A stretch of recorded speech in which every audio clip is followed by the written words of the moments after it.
Hello everyone, this is Shannon from That's So Po, and today I wanted to do a publisher spotlight to talk about one of my favorite new indie publishers, Levine Querido. I have been reading a lot of their stuff and they are just doing such great work. So I wanted to tell you about them as a publisher and tell you about the books that I have been reading from them so that hopefully more people will know about their work and pick up some of these books.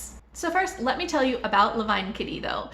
This is an independent publisher that was founded in 2019 by Arthur A. Levine, who is somebody who has been doing a lot within kidlit publishing for quite a while, worked for an imprint of Scholastic under his own name for like over 20 years, brought out tons of really important and influential books within kidlit.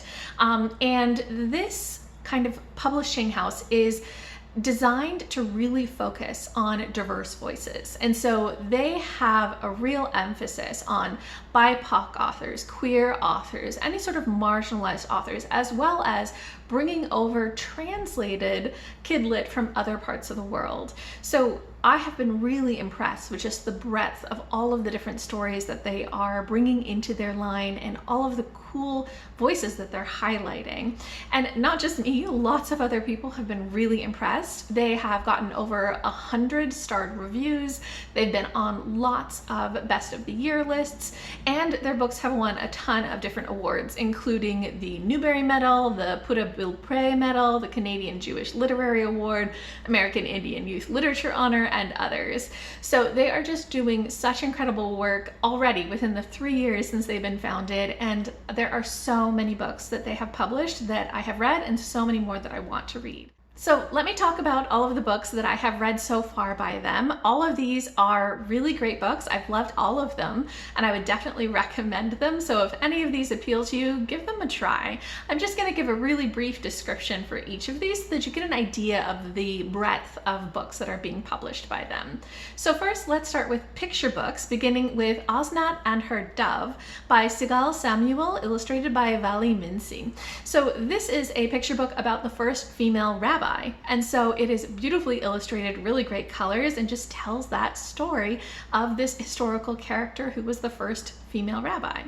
Next is Gibberish by Young Vo. This is a really sweet story about a young boy who immigrates with his mom to a new country, and he goes to his first day of school and can't understand anything around him. And so it's about his journey to kind of communicating with other people. Next is Shy Willow by Kat Min, which is a really lovely illustrated book that is all about a very shy main character who really is afraid to kind of interact with people or go outside, but decides that she's got to because she needs to help somebody out. Then A is for B by Ellen Heck. This is a multilingual alphabet book that has some really great woodblock type illustrations that is basically all of the letters of the alphabet, but using words for animals that are from different languages. So it's really fun. Next is The Wanderer by Peter van den Ende, which is a kind of a wordless picture book, but it's about a little paper boat that goes on a journey that is very fantastical through all sorts of different places, and it's really beautifully illustrated. And the last picture book I've read is The Four Questions by Lynne Sharon Schwartz, illustrated by Ori Sherman. And this also has really fantastic illustrations, and it's all about the celebration of Passover. Now moving on to the middle grade, starting with Lupe Wong Won't Dance by Donna, Barba, Higuera. This is a contemporary middle grade about a girl, Lupe, who is very much against the idea that they have to learn to square dance in her gym class, and so she starts a campaign against this. But in the process, she learns how to sort of also pay attention and be considerate of others' needs, as well as fighting for what she thinks is right. Another middle grade by Donna Barba Higuera is The Last Cuentista. This is a sci-fi about a generation starship and a young teenage girl who wakes up to discover that everybody other than her has forgotten all of their history and stories, and so she is the last storyteller. Next is Neverforgotten by Alejandra Algorta, illustrated by Rickenmann and translated from Spanish by Aida Salazar. So this is a book set in Bogota, Colombia, about a little boy who loves to ride his bicycle, except one day he's in an accident, and after that he can't seem to remember how to get on his bike and ride it, even though everybody tells him that you never forget how to ride a bike, and that causes this kind of existential crisis and questioning of the truth of everything around him, and it's very poetic and at times surreal and really beautiful. Next is Dawn Raid by Pauline Vaeluaga Smith, illustrated by Matt Hunkin.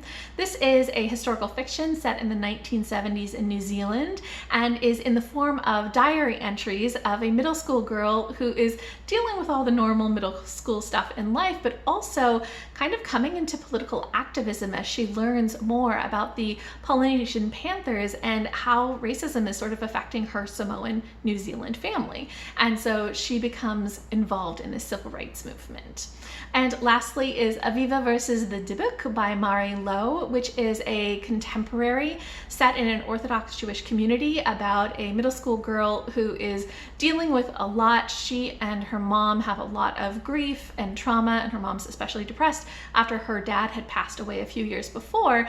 And she's dealing with all of that, also lots of problems at school, while also having a Dybbuk, or a spirit that is sort of haunting their home and causing a lot of problems, while her community is also dealing with some anti-Semitic attacks. So this has got a lot of processing of that grief and of the community problems.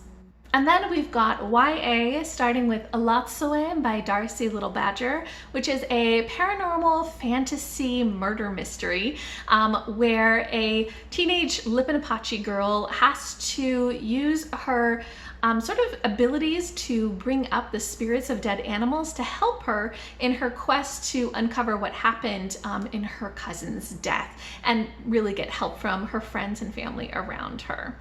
Also, by Darcy Little Badger is A Snake Falls to Earth, which is about a snake boy who lives in this sort of spirit world who ends up coming to Earth in order to help out a friend, and in the process meets up with a human girl who helps them out as she is really trying to make sure that she preserves her family's land and stories and history.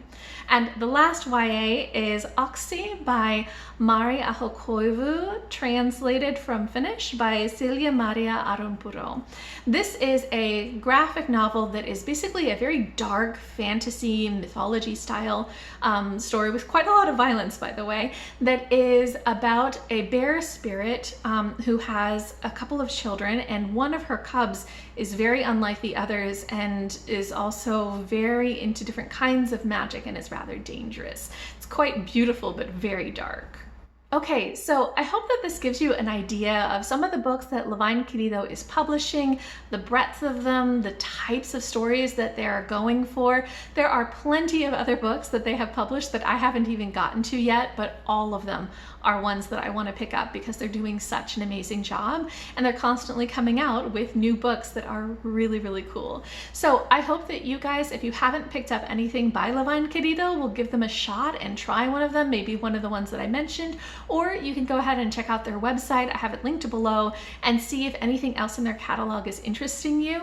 I think that it is so wonderful that we've got an independent publisher that is doing diverse voices in Kidlit, and I'm just really, really very interested in supporting them and reading everything that they come out with. So yeah, if you guys are interested in any of these, if you've read any of them, I would love to hear from you. Just leave me a comment down below.